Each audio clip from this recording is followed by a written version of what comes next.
Welcome to your Pool Party Hero Kit. In this video, we'll show you how to make a beautiful balloon garland step by step so you can get a clean and polished result. You can pause the video anytime if you need. First, inflate all balloons to the specified sizes, making sure they are round, not pear-shaped. If a balloon looks too long, gently release a bit of air until it becomes perfectly round, then tie a secure knot. You can pause the video before moving to the next step.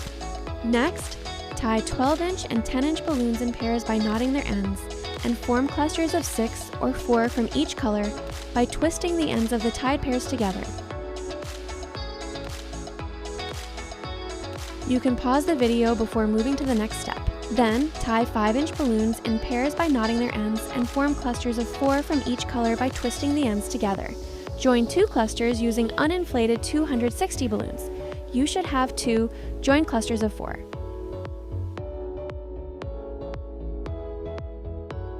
You can pause the video before moving to the next step. Now, start building your garland. Thread one end of a balloon cluster through the large hole in the garland strip, then move it to the smaller hole to lock it in place. Keep adding clusters, alternating colors along the strip. You can pause the video before moving to the next step. Use hooks to hang your garland on the wall, then fill in any gaps with your 5-inch mini clusters. Wrap a 260 balloon around the garland to secure everything. And finally, add your banner for the perfect finishing touch.